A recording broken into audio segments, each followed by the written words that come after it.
जय मसीह दोस्तों, आप सभी को स्वागत करता हूं प्रभु यीशु मसीह के महान और पवित्र नाम में। आज का इस टॉपिक पर, आज का इस विषय पर अद्भुत बातें के साथ आप मसीह जिंदगी, आप लोग जो खरी शिक्षा को मानते हैं, जो खरी शिक्षा को प्रचार को लेकर चलते हैं, प्रभु की वचन कॉन्ट्रैक्ट्स के साथ आप सुनने पसंद करते हैं, पढ़ने पसंद करते हैं, लोगों को शेयर करने पसंद करते हैं, उन सभी खरी शिक्षाओं को, प्रचारकों को और फॉलोअर्स को मैं प्रभु यीशु मसीह के नाम में बहुत बहुत स्वागत करता हूं कि आप लोगों का प्रयास, आप लोगों का मेंटेलिटी प्रभु की राज्य बढ़े, प्रभु की सही शिक्षा में मसीह अपने मसीह की देह को मजबूत कर रहे हो और दूसरे को कराने के लिए शेयर कर रहे हो। यूट्यूब पर, फेसबुक पर, सोशल प्लेटफॉर्म पर, फिजिकल, वर्चुअल, आप सभी को मैं स्वागत करता हूं ताकि आज उसी विषय आत्मिक बातें, अद्भुत बातें के साथ मैं इस टॉपिक को लेकर आया आप लोगों के सामने। परमेश्वर की अगुवाई से आज बात होगी कि ये बातें आप समझें। दो बातें जो आपको हमेशा बचाते रहेगी, दो बातें जो आपको हमेशा बचाते रहेगी। इस विषय पे आज हम बात करेंगे। तो फिर दोस्तों, क्या आप तैयार हैं? तो आपको ये समझना बहुत जरूरी है, दो बातें जो आपको हमेशा बचाते रहेगी। मसीह लोगों, आप सुनिए। इस विषय पर बात करने से पहले कुछ विषय मैं रखूंगा। जैसा आजकल का मसीहों का जो परिस्थिति, कुछ प्रचारकों को सुनकर, सभा के प्रचारक सभा में, कन्वेंशन में उसको सुनकर, देखकर मैं आकलन कर पा रहा हूं तो बड़ा दुख होता है। दूसरा कुरिन्थियों 11:2 पौलुस कहता है कि मैंने तुम्हारी बात एक पुरुष से लगाई है, कि तुम्हारी बात एक पुरुष से लगाई है कि कुमारी की नाई तुमको उसको सौंप दो। कुमारी की नाई, किसकी नाई? कुमारी की नाई। ये वही पौलुस है जो कहता है इब्रानियों की किताब 5 अध्याय में, 12 अध्याय से आगे अगर पढ़ोगे, कहता है तुम अब तक दूध पीने वाले बच्चे हो। ये वही पौलुस है। तुम अब तक दूध पीने वाले बच्चे हो। तो ध्यान से सुनना, गजब की लाइन बोलने जा रहा हूं। यीशु का इंतजार, यीशु का इंतजार सिर्फ वही लोग करेगा जो कुमारी है, जो दुल्हन के लेवल पर आ गया है। मसीह में होकर अगर आप अभी भी बच्चे हैं, अभी भी दूध पी रहे, आपका उम्र तो अच्छी खासी हो गई, लेकिन बच्चे वाली हरकतें अभी भी है। ऐसे लोगों को, ऐसे लोग, आप लोग अपेक्षा नहीं करना कि आप यीशु के साथ उठा लिए जाओगे।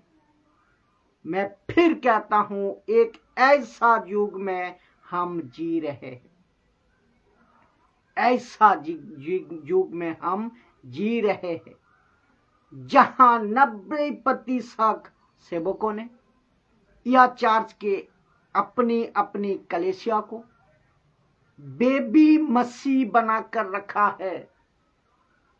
कलीसिया ने, पास्टर ने 90% ऐसी दुख, ऐसे दूध पीने वाली बेबी मसीह बना कर रखा है।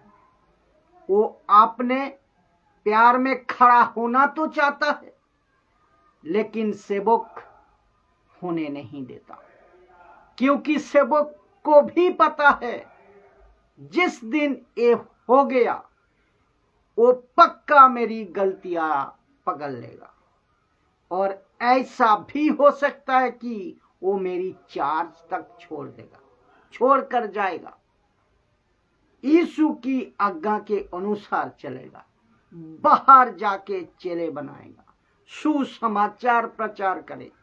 और ये बात को मैं समझ पा रहा हूं, लेकिन मुझ जैसा 10% परमेश्वर की अगुवाई से, जो खरी शिक्षाओं के साथ यीशु के उस मकसद को, जिसको 2025 साल पहले यीशु ने पत्रोस को दी, पौलुस को दी, फिर आगे चेलों को मिला, तिमोथी को मिला, तीतुस को मिला, और उसी मिशन को ये हम 10% प्रचार कर रहे हैं और उसको आगे लेकर जा रहे हैं।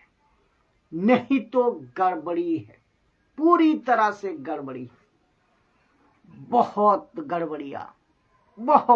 गड़बड़िया मचा को रखी है, रखी हुई है।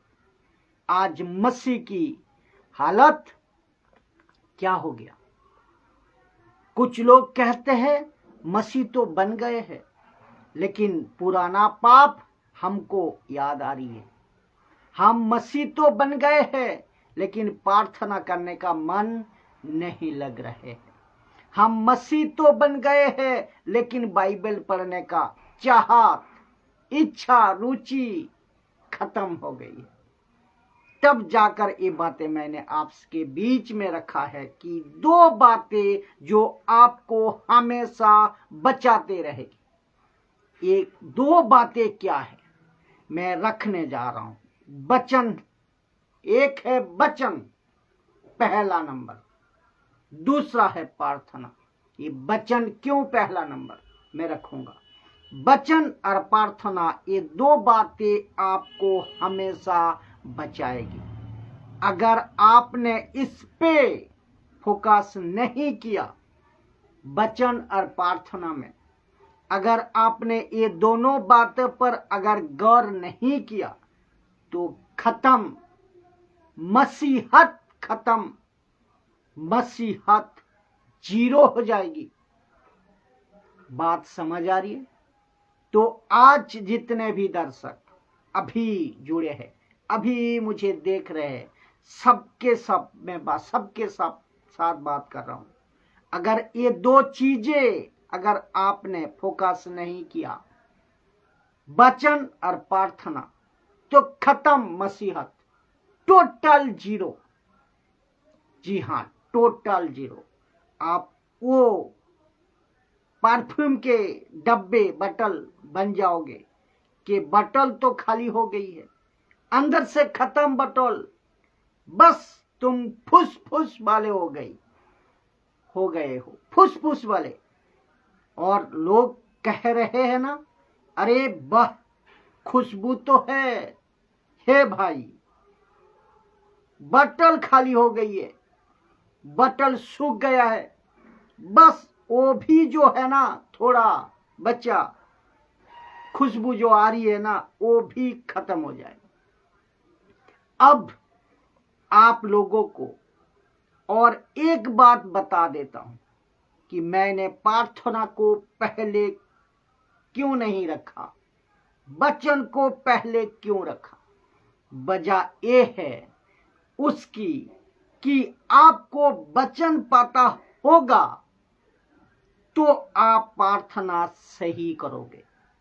अगर आपको वचन ही नहीं पता कि वचन क्या है, तो आप प्रार्थना नहीं कर पाओगे, ठीक से नहीं कर पाओगे। और कुछ लोग तो वचन कुछ नहीं पता, वचन को पड़ोसियों के साथ कुछ अनमना हो गया, परिवार के रिलेटिव के साथ कुछ अनमन हो गई, तो आप उसके एग्नेस्ट में प्रार्थना करोगे। अगर वचन पता होगा तो उसके लिए आप प्रार्थना करोगे। और एक बात आपको ध्यान से सुनना, कुछ पास्टर्स जिनके चर्च के मेंबर्स उनकी गलत टीचिंग के कारण उनको छोड़कर जब दूसरी कलीसिया को ज्वाइन करते हैं तो फिर कहता है कि खबरदार, अगर आपने हमारी कलीसिया को छोड़ा तो मैं तुम्हारे खिलाफ प्रार्थना करूंगा। ये इतना गलत काम है, इतना खतरनाक है, जो आप कल्पना नहीं कर सकते। आप भी सोचिए। और कहते भी है, अगर हमने प्रार्थना कर दिया ना तो तुम खत्म हो जाओगे, एक एक्सीडेंट हो जाओगे, तुम बर्बाद हो जाओगे, तुम्हारी किडनी फेल हो जाएगी और ना जाने क्या क्या। तो मैं ये बोल रहा हूं, ऐसे जो पीड़ित लोग हैं जिसको विताड़ित किया जाता है, मैं उन सभी को कहना चाहता हूं कि किसी के बाप से नहीं डरना, किसी के बाप से नहीं डरना आपको। क्यों? क्योंकि जो सबका बाप है वो आपका बाप है, जो सबका बाप है वो आपका बाप है, और वो आपके अंदर रहता है, वो आपके साथ रहता है। ध्यान देना, बहुत बड़ी बात मैं बोलने जा रहा हूं। याद रखो, जब तक तुम सही हो तो कुछ नहीं होगा। अगर तुम खुद ही गलत हो तो कोई तुमको नहीं बचा पाएगा। तो फिर बोलूंगा, किसी का बाप आपको नहीं बचा पाएगा, किसी का बाप आपको नहीं बचा पाएंगे। अगर वचन ही नहीं पता तो प्रार्थना कैसे करोगे? गड़बड़ कर दोगे ना। परमेश्वर के इच्छा को नहीं जानोगे, प्रार्थना कैसे करोगे? परमेश्वर चाहता कुछ और है और तुम और कुछ मांग बैठते हो। पड़ोसियों का सत्यानाश हो जाए, उसका इसका बिजनेस ठप हो जाए, वो बीमारी पड़ जाए, वो गलत, ये गलत प्रार्थना है। ये सब गलत प्रार्थना है। क्योंकि यीशु की पहाड़ी उपदेश में हम देखते हैं, यीशु कहता है, जो तुम्हें सताता है उनके लिए प्रार्थना करो। लेकिन संसार का नियम क्या है? दांत के बदले दांत, हाथ के बदले हाथ, मार के बदले मार। अभी ये भी चल रहा है, अभी भी ये चल रहा है, अभी चल रहा है ये। और ये आया कहां से?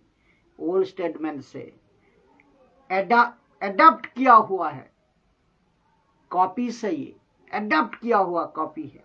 लोगों ने इसको लाया, लेकिन यीशु की टीचिंग टोटल अलग है, टोटल अलग है। यीशु कहता है, जो तुम्हें सताए उसके लिए प्रार्थना करो, और जो तुम्हें श्राप दे तुम उसे आशीष दो। जो तुमसे मांगता है उसको दो, और ऐसे दो कि वापस पाने की आशा मत रखो। कितनी अद्भुत बातें, कितनी अद्भुत टीचिंग है यीशु की। तो वचन पहला है, फिर प्रार्थना। तो आपको वचन ही नहीं पता तो क्या करोगे आप? तो जिसके लिए मैंने वचन पहले रखा है, बाद में प्रार्थना रखा है, ठीक है? तो ये दो चीज इतना इंपॉर्टेंट क्यों है? तो मैं रखना चाहता हूं एक वचन आपके बीच में, नीति वचन 18:14। क्या अद्भुत वचन है! लिखा है, रोग में मनुष्य, यानी कि बीमारियों में मनुष्य, रोग में मनुष्य अपनी आत्मा से संभालता है। रोग में मनुष्य अपनी आत्मा से संभालता है, परंतु जब आत्मा हार जाती है तब उसे कौन सह सकता। परंतु जब आत्मा हार जाती है तो तब उसे कौन सह सकता। तो इसका मतलब क्या है दोस्तों? इसका मतलब कि अगर आप रोगी है, ये जो रोगी, इसको कई तरीके से बोल सकते हैं आप।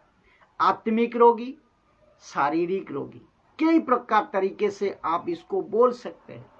यहाँ कहता क्या है कि रोग में मनुष्य अपनी आत्मा से संभालती है, और मैंने इसको ओल्ड स्टेटमेंट से लिया, इसीलिए लिखा है, इसीलिए लिया है कि आज भी उतना ही सच है, क्योंकि हम लोग आत्मिक है। मैं रख रहा हूं वचन को।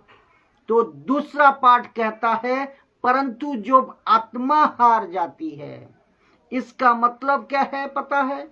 आपका जो दो चीज मैंने जो बताया, पाठ वचन पहला, दूसरा प्रार्थना, दो चीज अगर खत्म हो गया, आपका वचन खत्म है, आपका प्रार्थना खत्म है। अगर आपके अंदर वचन नहीं है, आपके अंदर प्रार्थना नहीं है, आपके अंदर मुझे प्रार्थना नहीं है, तो मुझे प्लीज बताएं, जब बाहर से अटैक होगा लूसीफर का, अपनी आत्मा संभालेगी? ये क्वेश्चन मार्क है। अपनी आत्मा संभालेगी? बिल्कुल नहीं। तो ये ध्यान से सुनना है, बहुत ध्यान से सुनना। गजब की बात मैं बोलने जा रहा हूं। लूसीफर का काम क्या है पता है? बहुत ध्यान से सुनना, गजब की बात बोलने जा रहा हूं, और बहुत रिलेवेंट है, लॉजिकल है। लूसीफर का काम है, पता है आपको? आपको लगता होगा कि मैं बच गया, मैं बच गया। नहीं रे बाबा, आप नहीं बचे हैं। आप बच गया है, ये बात सही है, लेकिन आपके ऊपर एक हुक, जिसको कहता है हुक, एक हुक लेकर बैठा है। कौन? लूसीफर। कि वापस कब आएगा मेरी चाल में ये बंदा, ये मसीह, ये कविता, सुनील, राकेश, मुकेश, जो भी है, ये कब वापस मेरी चाल में आएगा। और उसी दिन से वो तकते रहता, प्लान करते रहता, और जितने भी चिल्ले चपटे हैं, किसका? लूसीफर का, दुष्ट आत्माएं, इविल स्पिरिट जो उसके साथ गिरे थे, 1/3, वो सबको काम पे लगा देता है कि इसको पकड़ो। बोला क्यों? बोला इसने आज ही प्रभु को स्वीकार किया। अच्छा, तो इसका मीटिंग बिठाओ। और ये जो मीटिंग बैठती है ना, इसका वचन नहीं पूछना दोस्तों, क्योंकि ये आत्मिक बातें हैं, और जिसको समझ आती है वो समझ गया होगा, पर बाकियों का मुझे कुछ नहीं कर सकता है। जो नहीं समझ पा रहे उसको तो आत्मिक बनना पड़ेगा, तब मेरी बातें को समझ आएगी। तब तक आपको आत्मिक बनना पड़ेगा।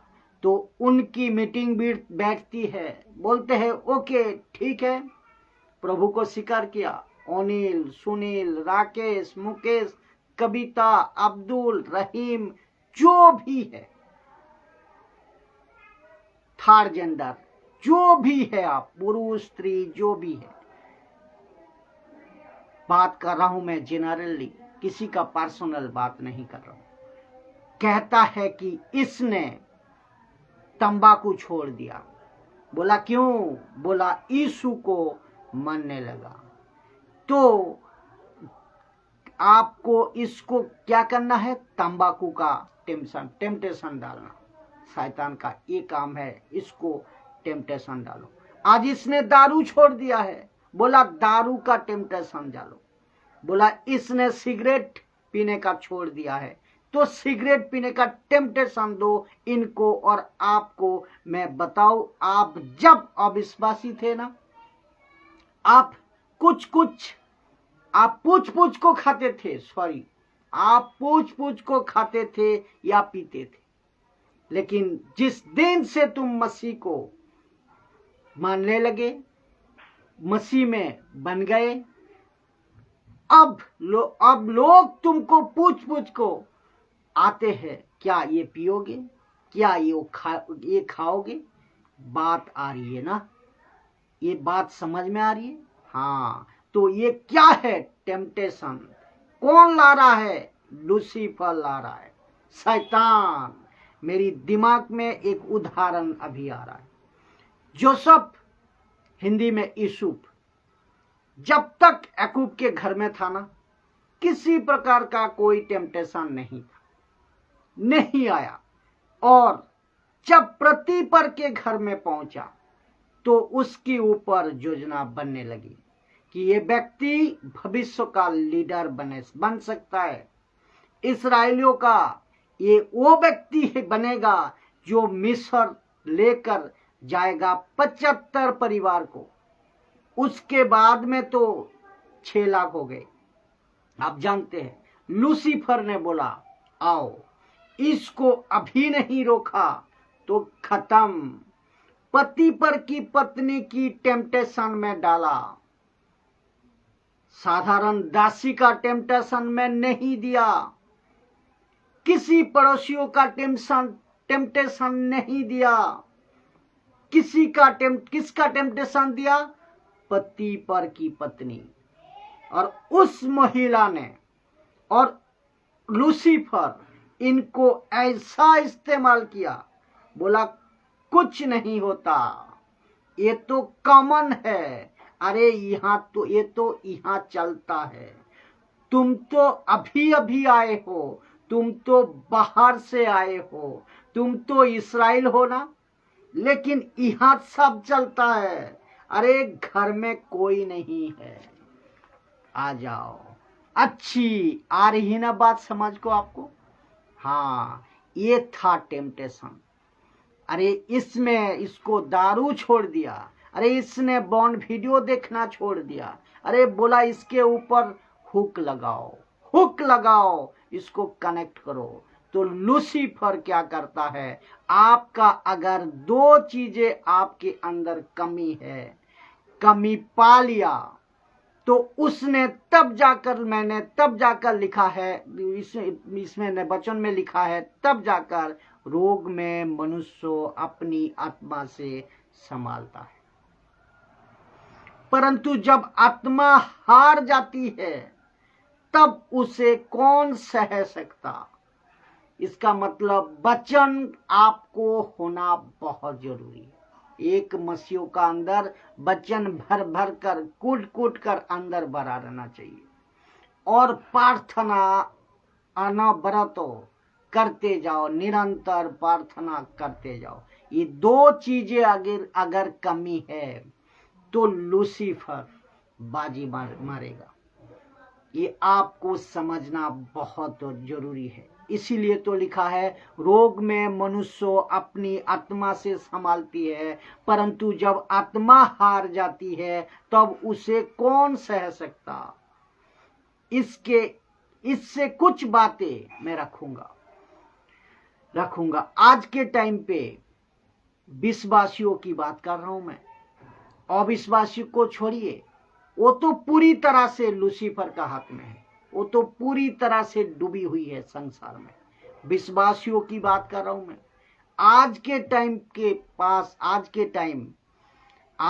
आजकल का टाइम पास करने के लिए जरिया इतना है कि बेहिसाबी जरिया। रियलिटी शो टीवी पे, फेसबुक पे, रील्स इंस्टाग्राम पे और रील्स कॉमेडी शो, दुनिया भर का आप सोच नहीं सकते। ये सब अगर आप देखते रहते हो, मैं मसीह लोगों की बात कर रहा हूं, देखते रहते हो रहोगे, तो फिर ये 2 चीज क्या होगा बताइए? वचन और प्रार्थना क्या होगा बताइए? और छोटे से लेकर बड़े, लड़का लड़की, बच्चे, जवान, बूढ़े, बुजुर्ग, सबके लिए आज मनोरंजन की भरमार पड़ी है, जो आप जानते हैं पूरी दुनिया में। और इसमें फंसे हैं आज पूरी 90% लोग फंसे हैं। बाहर की बात, बाहर भी फंसे और मसीहों की अंदर भी फंसे। इसीलिए पौलुस कहता है, तुम पहले अंधकार में चलते थे, अब ज्योति में चलो। इसका मतलब क्या है दोस्तों? इसका मतलब ये है कि आप सभी के लिए लूसीफर ने ऐसे ऐसे ट्रैप, ऐसे ऐसे रणनीति, ऐसे ऐसे चाल जाल, ऐसे ऐसे धोखा देने के लिए बिछाए रखे हैं कि जिसका कल्पना तक नहीं कर सकते। इतना खतरनाक तरीके से लूसीफर काम कर रहा है पूरी 24/7। तो फिर से वही वचन में और कुछ चीजें में खुलकर दिखती है, वही वचन में जो मैंने आपको रखा था। रोग में मनुष्य अपनी आत्मा से संभालता है, परंतु जब आत्मा हार जाती है तब उसे कौन सह सकता? आपको पता है, व्यभिचार, यौन संबंध आजकल इतना कॉमन हो गया है, क्या बताओ, आप खुद जानते हैं। एक वक्त था, एक दर था, जहां ये सब चीजों के लिए देखने के लिए दूर, कहीं दूर दूर तलाश करके लोग जाते थे, और डर था कहीं दूसरे कोई तो ना देख ले। अपना अपना जमीर कोसता था उस टाइम पे। लेकिन आज तो ऐसा हो गया है, फोन पे, लैपटॉप में और आपका मोबाइल में मनचाहा चीजें देखने को मिल सकती है, देख सकते हैं आप अब बताएं क्या परिस्थिति में आप गुजर रहे। तो रोग में मनुष्य अपनी आत्मा से संभालती है, परंतु जब आत्मा हार जाती है तब उसे कौन सह सकता? इसे कौन सह सकता है? मतलब आप बर्दाश्त कैसे करोगे? और इसी बात को यीशु ने कहा यूहन्ना की किताब 3 अध्याय 6 से लेकर 8 तक में। क्या कहा सुनिए, क्योंकि जो शरीर से जन्मा है वो शरीर है, वो हाथ शरीर है, और जो आत्मा से जन्मा है वो आत्मा है, वो आत्मा है। अचंबा ना कर, किसको कह रहा है? निकोदेमुस को, कि मैंने तुमसे कहा कि, क्योंकि यीशु ने निकोदेमुस से बातें कर रहे हैं कि तुम्हें नए सिरे से जन्म लेना अवश्य है, अवश्य है। एक बात आपको पता है, फिर कहता है, हवा जिधर चाहती है उधर चलती है और तू उसका शब्द सुनता है, परंतु नहीं जानता कि वो कहां से आती और किधर को जाती है। जो कोई आत्मा से जन्मा है वो ऐसा ही है, वो ऐसा ही है। तो यीशु यहां जोर किस पे दे रहा है? आत्मा पे। तो आपको बताओ, हम मसीही लोग भूल जाते हैं कि हमारी खुराक ये 2 बातें हैं। फूड जिसको कहता है, खुराक समझते हैं क्या है? ये 2 बातें कौन सी? एक वचन, दूसरी है प्रार्थना। अभी जो मैं प्रचार कर रहा हूं ना, बहुत सारी लोगों की जो जमीर है, कॉन्शियस, गवाही दे रही है अंदर अंदर कि यस, बात तो सही बोल रहा है। आप लोग अभी जो मुझे सुन रहे, आपको पता है कि आपको खुद को पता है कि ये 2 बातें, वचन और प्रार्थना, इसमें कितना आज सूखा पड़ा है। कितना आजकल खराब पड़ा हुआ है, सूखा पड़ चुका है। एक वक्त था आप लोगों के लिए वचन और प्रार्थना करने के लिए आपको बोलना नहीं पड़ता, बोलने की जरूरत नहीं पड़ती थी, आप लगे रहते थे। अब तो ऐसी नौबत आ गई है, पूछा जाता है, प्रार्थना किया, बाइबल पढ़ा था, ऐसी नौबत आ गई है दोस्तों, ऐसी सिचुएशन आ गई। अब मुझे बताइए, एक तरफ शैतान का टेम्पटेशन बाहर संसार में, और उसकी जो गति है ना, वो बड़ी तेजी से बढ़ रही है, ऊपर जा रही है। लेकिन आपका आत्मिक जीवन, क्योंकि हम आत्मिक से, आत्मा से जन्मा है ना, तो हम आत्मिक जीवन आपका कहाँ है? लिखा है, जो कोई आत्मा से जन्मा है वो ऐसा ही है। इसका मतलब क्या है? हम आत्मिक लोग हैं दोस्तों। एक तरफ लूसीफर का जो टेम्पटेशन है वो बड़ी तेजी से बढ़ रही है, उसकी सीमा बढ़ती जा रही है, और दूसरी तरफ आपका जो आत्मा है ना, वो कमजोर से कमजोर होती जा रही है, कमजोर से कमजोर पाया जा रहा है। लिखा है कि हम मसीह लोग भूल जाते हैं, इसीलिए लिखा है कि हम मसीह लोग भूल जाते हैं कि हमारी खुराक, ये दो बातें हैं। मैं आप सभी को बोलना चाहता हूं, आपका कुछ सालों से कैसे बीत रहा है, कुछ दिनों से, कुछ महीनों से कैसे बीत रहा है, आपका कैसे बीत रहा है मुझे नहीं मालूम। लेकिन आज मेरी ये वीडियो आप देखने के बाद या सुनने के बाद, अगर आपने इसमें सुधार नहीं लाया, आप एंजॉय में, आप इंटरटेनमेंट में घुस गए हैं, संसार में घुस गए हैं, चलो बस चलता है। कुछ लोग कहते हैं, कुछ थिएटर के जो लोग होते हैं, थिएटर के जगत के लोग होते हैं, फिल्म स्टार, फिल्म में काम करने वाला हीरो हीरोइन, मसीह को स्वीकार किया है। कुछ लोग कहते हैं, इसको उठाकर कहते हैं कि वो भी तो मसीह जीवन जी रहा है ना।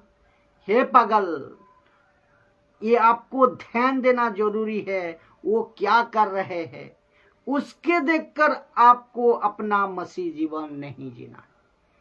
बहुत ध्यान से इस बातों को समझे, उसको देखकर आपको अपना मसीह जीवन नहीं जीना है। इसीलिए यीशु ने कहा लूका 17:1 में, ठोकरे लगना बहुत जरूरी है। फिर यीशु ये भी कहता है, हाय उस मनुष्य पर जिसके कारण ठोकर आता है। तो वो क्या है, क्या करते हैं, उनको देखकर अपना मसीह जीवन नहीं जीना है। यीशु क्या कह रहा है, वचन क्या कह रहा है, उसको देखकर अपना मसीह जीवन जीना है। आप जिसको गुरु मानकर बैठे हो ना, पापा, फादर, आत्मिक फादर, मेंटर, अपोस्टल, अलाना फलाना, उसको कभी फॉलो नहीं करना। आपको सिर्फ और सिर्फ यीशु को और यीशु की बातें को, वचन को फॉलो करना है। ये दिमाग में डाल लीजिए। अगर वो यीशु को ही मेंटर कहता है, अगर वो जो भी आप जिसको मानते हो, अगर वो यीशु को ही मेंटर कहता है, तो अगर उनको नहीं मान रहा है, किसको, यीशु को नहीं मान रहा है, तो क्या फायदा उस पास्टर को फॉलो करके? आप खुद बताएं। बात समझ में आया? जी हाँ, आया। तो मैं आप सभी को कहना चाहता हूं कि बहुत संभालना है, बहुत संभालना है। अगर ये दो बातें आपने मजबूत नहीं किया या आपने मजबूती से नहीं लिया, तो दो बातें ये आपको जो है ना, ये बात को आपको समझना होगा, नहीं तो सब खत्म और आप जीरो हो जाओगे, आप शून्य हो जाओगे। और एक टाइम तो ऐसा आएगा कि एंटीक्राइस्ट का जब टाइम आएगा ना दोस्तों, तब आपको बर्दाश्त करना मुश्किल हो जाएगा। कुछ लोग अभी मेरे साथ में सहमत है। अच्छा, आपका जो जमीर है ना, आत्मा कभी कभी जागता है, अरे यार मैं क्या कर रहा हूं, मैं इतना गंदी फिल्म क्यों देख रहा हूं, अरे यार मैं कितना रील देख रहा हूं, अरे यार मैं कितनी सांसारिक चीजों पे घुस गया हूं। आपका जो आत्मा है ना, कभी कभी ये अंदर जागती है, आत्मा आपको जगाता है और आप करते हैं, फिर थोड़े करते हैं, थोड़ा सा फिर प्रभु में ध्यान देते हैं, प्रचार करते हैं, काम करते हैं प्रभु के लिए, लेकिन फिर वापस वही लाइन पे, फिर वापस वही फंदे पे, फिर वापस वही ट्रैक पे। आप मुझे बताओ, अगर ऐसा मिला मिला चलता रहा तो वो जो बीच बीच में सिग्नल देती है ना अंदर आपकी, वो भी बंद हो जाएगा एक दिन। तो जिसके लिए ये दो बातें लिखा है कि हम मसीह लोग भूल जाते हैं कि हमारी खुराक, ये दो बातें हैं। मैं आप सभी को कहना चाहता हूं कि आज के लड़का लड़की, बच्चा, बुजुर्ग, जवान, स्कूल, कॉलेज, संसार में जो भी काम करते हैं ना, करने जाते हैं ना, हाँ, इसमें से कुछ ये भी कहते हैं कि हम क्या करें, हमें इतना काम है, मुझे समय नहीं मिलती। अच्छा बेटा, जिस दिन तुम्हारी आत्मा कमजोर हो जाएगी, तब तुम क्या करोगे? तब उस टाइम पे अपनी आत्मा को जिंदा रखने के लिए तो फिर सब कुछ छोड़कर बैठोगे? बताओ जरा। तो और आपको जो बताना, आपको जो बनाते बनाते मुझे एक बात आपको ये कहना जरूरी है कि, और आपको जो बहाना बनाते हैं ना आप लोग, मुझे टाइम नहीं मिलता है, इतना काम है, ये बहुत भारी पड़ेगा, बड़ी समस्या पर आएगी, बहुत भारी पड़ेगा आपके लिए न्याय का दिन में। ये जो आप कहते हो अभी, मैं भूल गए, क्या भूल गए आप? जो शुरुआत के दिन आए थे, मसीह लोगों से बात कर रहा हूं, क्या भूल गए आप? जब शुरुआत के टाइम पे आप आए थे, कैसे तड़प के साथ प्रभु में, बताइए। तब भी तो नखरी थे ना, तब भी तो टाइम कम थे ना, तब भी तो बिजनेस थे ना, लेकिन जो तड़प थी तुम्हारी अंदर, सुबह, दोपहर में, शाम में, प्रभु तू चाहिए मुझे, प्रभु तू चाहिए मुझे, तेरी सेवा में हूं प्रभु। रात जागते थे, वचन पढ़ते थे, दिन रात नहीं देखते थे, जब मौका मिलते थे प्रचार करते थे, नोट बनाते थे, रोते थे, हंसते थे, प्रभु से बातें करते थे, पेट को सुखाते थे, उपवास में जाते थे, और कहां कहां क्या क्या करते थे। कहां गया वो समय, कहां गया वो टाइम जो प्रभु के लिए तड़प थी, वो कहां गया? और आप इतने बिजी हो गए कि अभी, क्योंकि आपके पास में सब कुछ आ गया ना, हाँ, अब आपको प्रभु फीका लगने लगा, हाँ, अभी आपको संसार अच्छा न लगने लगा, प्रभु की बातें कौड़ी बातें लगने लगी, प्रभु की बातें कौड़ी लगने लगी। वचन प्रार्थना, उसकी जो ताकत है, वचन और प्रार्थना की जो ताकत है, वो कौड़ी लगने लगी। और संसार, मनोरंजन आपको अच्छी लगने लगी, है ना? तो जिसके चलते हम ये लाइन डाला, हम मसीह लोग भूल जाते हैं कि हमारी खुराक ये दो बातें, पहला वचन, दूसरा प्रार्थना। ओके, यीशु के साथ कुछ हुआ था साहब, मत्ती के 4 अध्याय 4 में, क्या हुआ था मैं बताता हूं। जब यीशु शुरुआत में थे सेविकाई में, मैं आपको बताता हूं क्या हुआ था। तो ये पहला टेम्पटेशन था जो लूसीफर ने आकर यीशु से कहा, आपको भूख लगी है, आप रोटी बना सकते हो पत्थर से। आइए देखते हैं यीशु ने क्या जवाब दिया। और यीशु ने कौन सा वचन याद किया, कौन सा वचन याद किया था वो भी मैं रखूंगा। तो उसने उत्तर दिया कि लिखा है। क्या लिखा है, कहां लिखा है, वो भी मैं बताऊंगा। यीशु कहता है लिखा है। क्यों? क्योंकि उन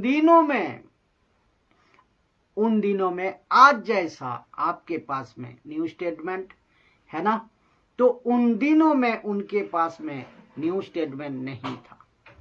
तभी जो आपकी बाइबल है ना, तभी जो बाइबल है ना, वो प्रिंट नहीं हुई थी। जैसे आज 6th सेंचुरी में हमारे पास प्रिंट होकर उपलब्ध हुई है। 6th सेंचुरी में स्टार्ट हो गया था।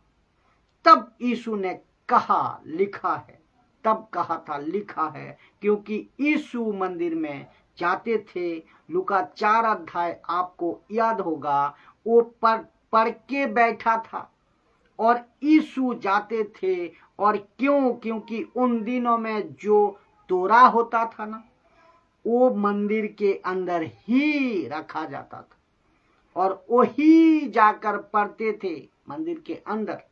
और जाजक पढ़ते थे, लोग सुनते थे और याद रखते थे।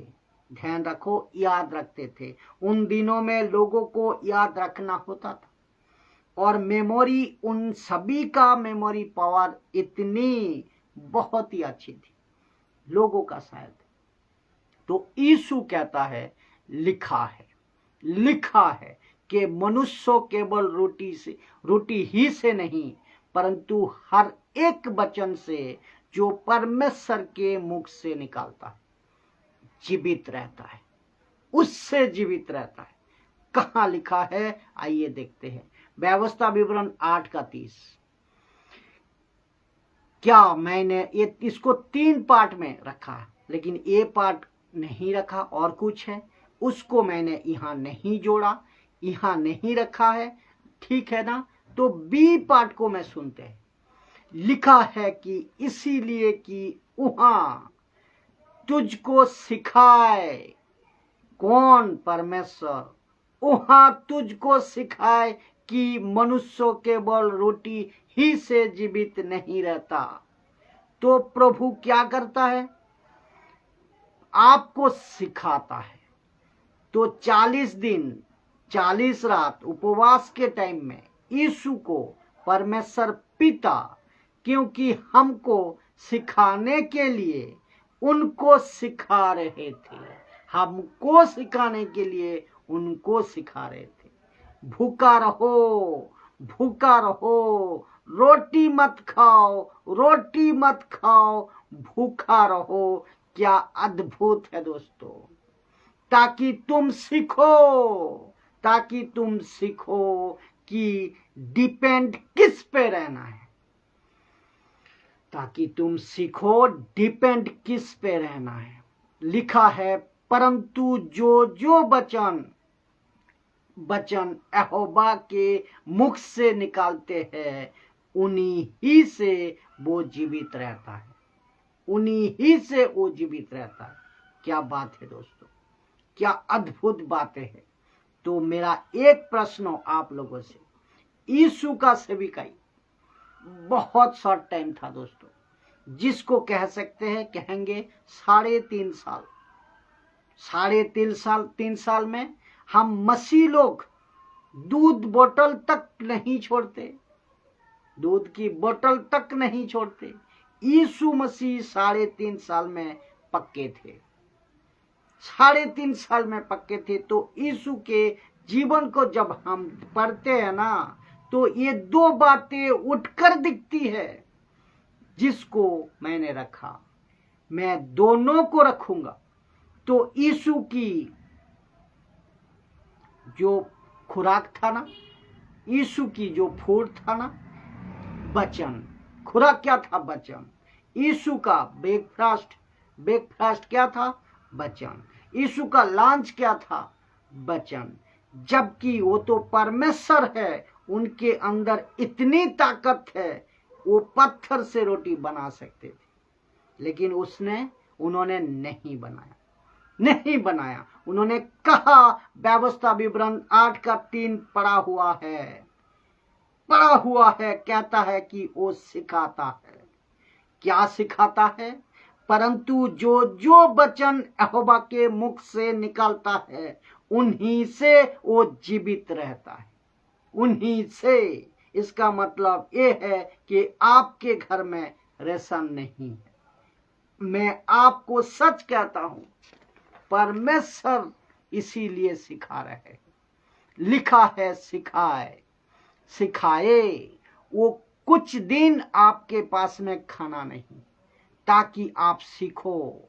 ओके, भूख है, आज मेरे पास में खाना नहीं है, मेरा पास आज किचन में सारे डब्बे खाली है, अनाज नहीं है, चावल नहीं है, दाल नहीं है, जो भी है खाली है। प्रभु कहता है, बेटा अब बैठ, मैं तेरे को सिखाना चाहता हूं। अब बैठ, मैं तेरे को सिखाना चाहता हूं। क्या सिखाना चाहता हूं? कि तू सीख कि तेरे खुराक ये नहीं है जो अंदर जाती और बाहर आती है। तेरी खुराक परमेश्वर के मुख से निकला हुआ जीवित वचन है।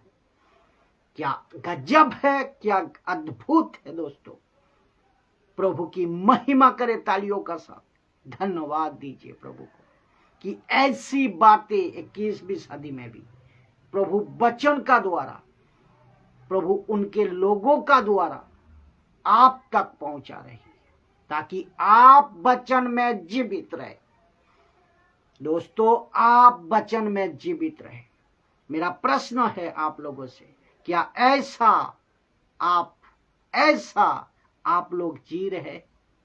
मसीह जीवन ऐसा जी रहे, या फिर आप कुछ भी प्रॉब्लम हो जाए सीधा फोन उठाओ, सेवकों को फोन उठाओ, और आदत बन गई है लोगों को, जैसा कुछ भी प्रॉब्लम हो गया फोन करो सेवकों को, प्रार्थना कर दो।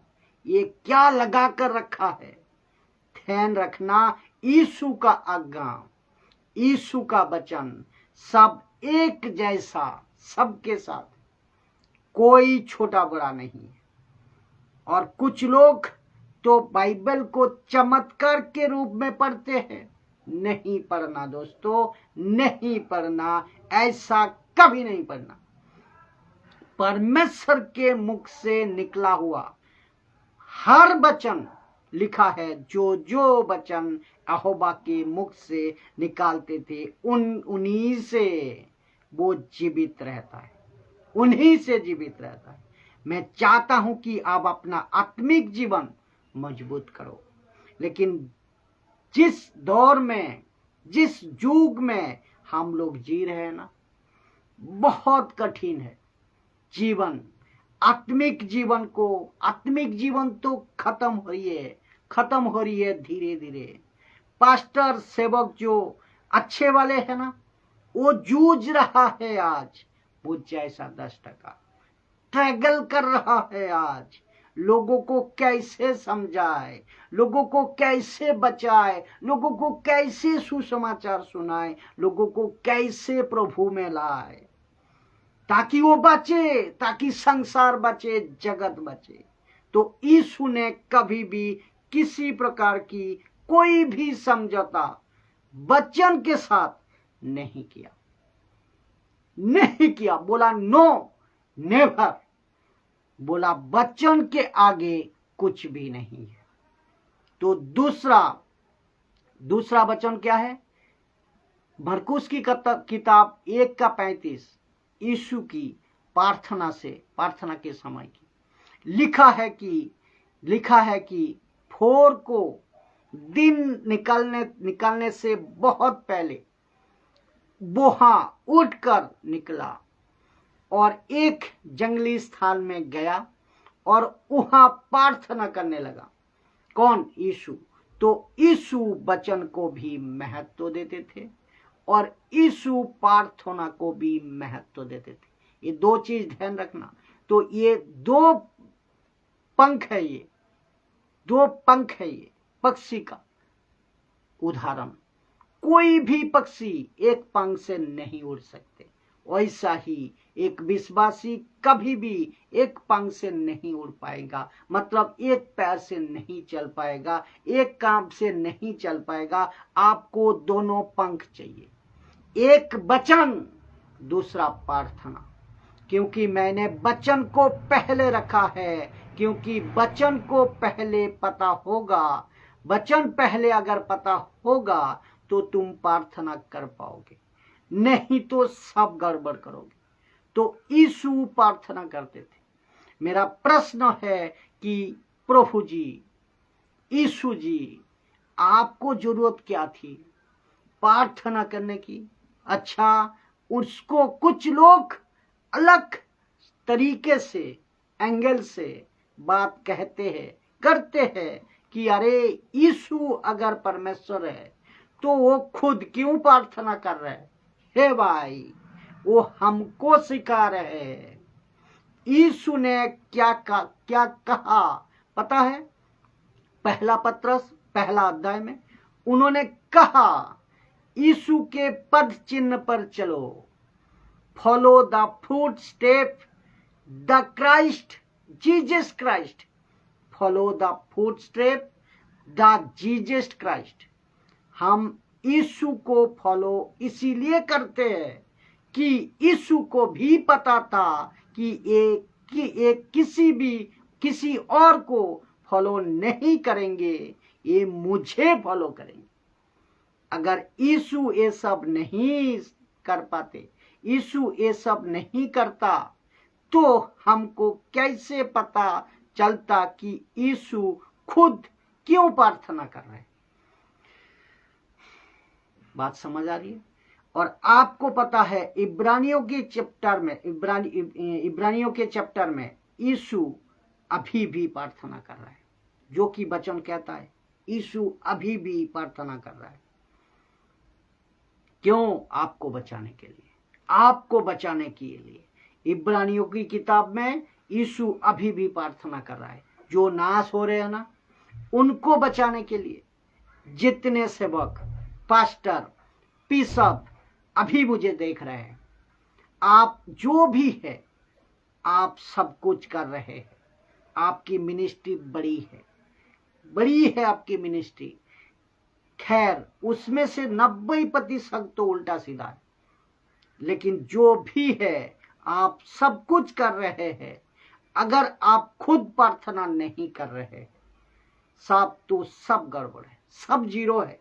अगर आप वक्त नहीं दे रहे प्रार्थना में, खुद नहीं बैठ रहे हैं, तो दिक्कत आ जाएगी।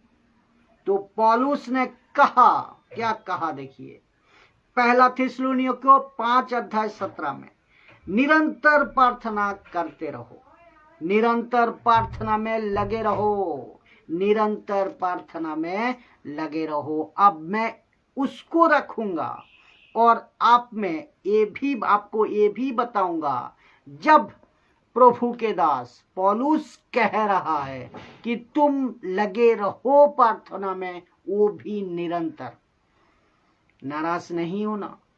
अगर नाराज हो भी गए, मुझे तो बात सीधी करनी है ना। तो जब परमेश्वर के दास पौलुस कह रहा है कि तुम निरंतर प्रार्थना में लगे रहो, तो तुम दूसरे को प्रार्थना निवेदन देते क्यों हो? दूसरे को प्रार्थना निवेदन देते क्यों हो? प्रार्थना निवेदन आप बताएं। आप कमजोर से कमजोर पढ़ रहे हो और आपको लगता है वो प्रभु का दास बहुत, अपोस्टल जी, पास्टर जी, जो भी है वो, आप सोचिए कि उनका मेंटेलिटी वो पावरफुल है, वो दास है प्रभु का, उनका तो सोचिए, आप खुद सोचिए कि उनकी मेंटेलिटी क्या है, मेंटेनिटी क्या है, मनसा उनकी मेंटेलिटी क्या है कि वो पावरफुल है, लेकिन मैं कुछ नहीं हूं, वो पावरफुल है, ऐसा है नहीं। तो उसने खुद को कमजोर समझ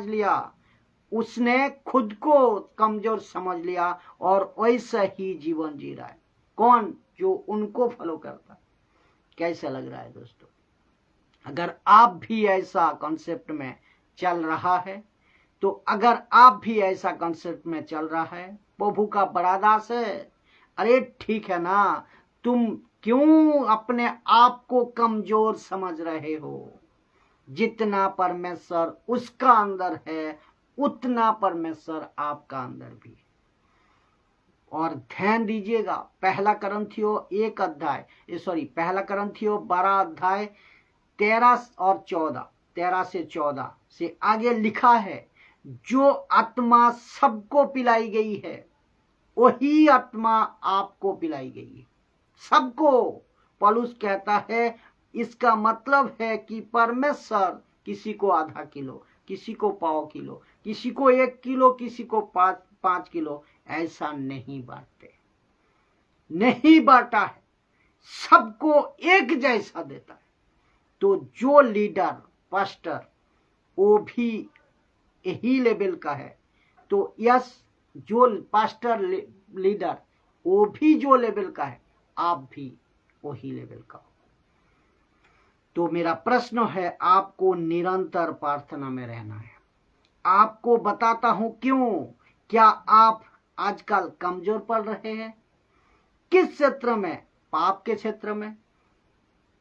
के क्षेत्र में। बजाय ये 2 बातें, अगर आपका वचन कमजोर पड़ गया, अपना प्रार्थना कमजोर पड़ गया आपके अंदर, तो फिर वो ऑब्वियस है कि वो आपके पाप का क्षेत्र हो। पाप में आप पड़ चुके हो, पाप के क्षेत्र में पड़ चुके हो आप। कई मसीह लोग कहते हैं, पुराना पाप याद आ रहा है। वजह यह है दोस्तों कि 2 बातें में आप कमजोर हो, एक वचन, दूसरा प्रार्थना। आपके अंदर एक वचन, दूसरा प्रार्थना। कुछ लोग कहते हैं, जो लत छूट गई थी, जो बीड़ी की नशा छूट गई थी, जो दारू की नशा छूट गई थी, उल्टे सीधे वीडियो देखने की नशा छूट गई थी, वो लाद वापस आ रही है। तो वो इसीलिए आ रही है कि आप वचन में कमजोर हो, प्रार्थना में कमजोर हो। वो नहीं छूट रहा है इसीलिए क्योंकि आप वचन में कमजोर हो और प्रार्थना में कमजोर हो, क्योंकि आपके अंदर ये 2 कमजोरी पड़ी गई है। 2 बातें फिर से वो वचन आपके सामने याद दिला देता हूं।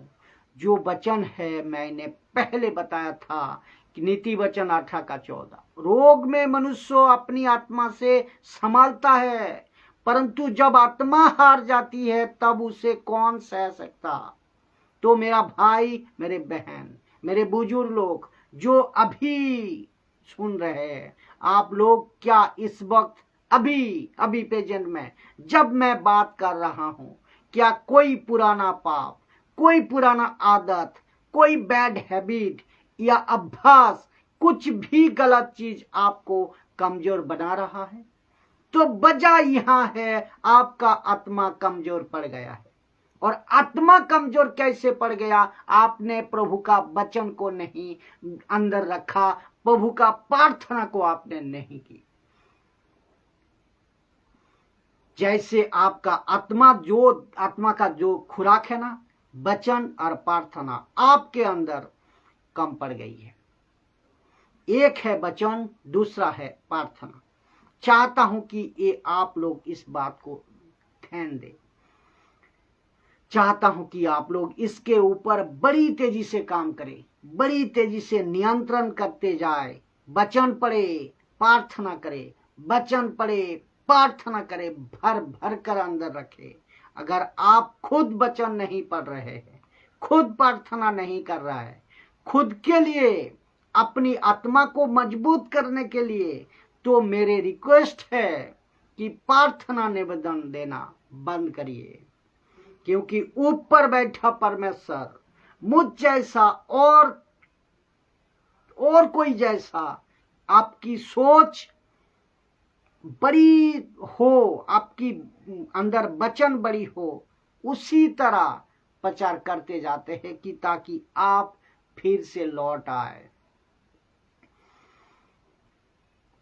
और आपका जो मेंटालिटी होगा कि कोई बड़ी सेवक है, प्रभु के दास है, उनको सुनता हूं, बिल्कुल गलत है, बिल्कुल बकवास है। उसके अंदर जितना प्रभु का वचन, आपके अंदर भी उतना होना चाहिए। वो बकवास है, आप इस गलत प्रभु के दास है, उससे प्रार्थना करवाऊंगा, बिल्कुल गलत। आप खुद करिए, खुद वचन पढ़िए, खुद प्रार्थना में बैठिए, प्रभु आपकी सुनेगी। ये बहुत बड़ी इंपॉर्टेंट बात है। अगर आपका प्रार्थना का जीवन, आपका वचन का जीवन अगर ठीक नहीं है, तो आप किसी से भी प्रार्थना करवा लो, किसी से भी प्रार्थना करा लो, कुछ नहीं होता। और प्रार्थना निवेदन मत दीजिए, और ना ही हमसे काउंसिल अपेक्षा करिए, क्योंकि आप विश्वासी है, बोलोगे ऑफ कोर्स मैं विश्वासी हूं। आप खुद को मसीह कहते हो, यस मैं खुद को मसीह कहता हूं, तो खुद प्रार्थना करो, खुद बैठो। आप बाइबल कितना पढ़ते हो? बोला 5 मिनट। तो जब आप खाना खाते हो ना भर भर को अपने शरीर के लिए, तो बच्चों को भी उतना लियो ना अपना आत्मा के लिए। आत्मा का खुराक कहां जाएगा? तो आत्मा का खुराक कम क्यों डालते हो? 5 मिनट, 1 घंटा आत्मा का खुराक भी बढ़ाओ ना। आप बाइबल पढ़ने का जो आपका खुराक है ना, उसको बढ़ाओ ना। कम से कम 30, 40, 50 चैप्टर होना चाहिए। जितना टाइम प्रभु में दे सकते हो, आपको इसमें अटैच होना है, मजबूत होना है। चिट्ठी आप जब आते हैं, पूरा चिट्ठी पढ़ते हो ना। व्हाट्सएप में जब मैसेज आता है, आप व्हाट्सएप का मैसेज पूरा पढ़ते हो ना।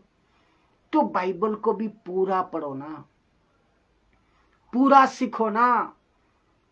वैसे ही प्रभु का पूरा पत्री पढ़िए, पूरा पत्री में ध्यान दीजिए, तेजी से तड़प के साथ पढ़ो ना, तेजी से। कुछ लोग कहते हैं हमारे पास टाइम नहीं, बाइबल पढ़ने का टाइम नहीं, लेकिन उसको रील देखने का टाइम है, उसको सांसारिक मजा लेने का टाइम है, उसको मनोरंजन के लिए छोड़ दो, वो टाइम मिलेगा। फेसबुक पे, यूट्यूब पे, टिकटॉक पे, ना जाने किस पे। लेकिन परमेश्वर का वचन जो तुम्हारी आत्मा को मजबूत करता है, आपके पास उनके लिए टाइम नहीं। इससे बड़ा मूर्खता, इससे बड़ा गलत काम, गलती और क्या हो सकती है? और जिसके चलते आपको जो सता रहा है ना। और याद रखो, जब आत्मा कमजोर तब पाप हावी, और आत्मा मजबूत तो पाप कमजोर। सीधी बात है। मैं दोबारा बता दूं, ये बात बहुत इंपॉर्टेंट बात है। जब आत्मा कमजोर पाप हावी, जब आत्मा मजबूत तो पाप कमजोर। सीधी बात है, क्लियर बात है ये। तो मैं आशा करता हूं कि इस बातें को आपको दिमाग में आई है, आपने इसको समझा है, आपको समझ आई है। तो चलिए, मैं और आपने इसको बहुत बड़ी लालसा से ग्रहण किया है, मैं ये आशा करता हूं। जो चलिए एक प्रार्थना करते हैं। आइए एक प्रार्थना करते हैं। सृष्टिकर्ता पिता, तेरा धन्यवाद करते हैं, इन बातों के लिए आपका धन्यवाद करता हूं। प्रभु जी, मैं चाहता हूं, मैं जानता हूं कि आज तेरा वचन इस नहीं, उस तलवार की नाई जिसको कहते हैं दो धारी तलवार। दो धारी तलवार उनके इनके उसके कईयों को, इनको उनको कईये के दिल को, हृदय को आज छेदा है। और मैं चाहता हूं कि यही हो प्रभु जी। जितने लोग देख रहे हैं प्रभु, उन सभी को इन दो बातों से मजबूत कर, ताकि वो अपनी आत्मा से मजबूत हो सके और अपने मसीह जीवन मजबूती से आपके साथ बिता। आदर, सम्मान, महिमा सब आपको देते हुए प्रभु यीशु मसीह के महान नाम में प्रार्थना को मांगता हूं। प्रभु जी प्रार्थना को सुने और कबूल करें। आमीन।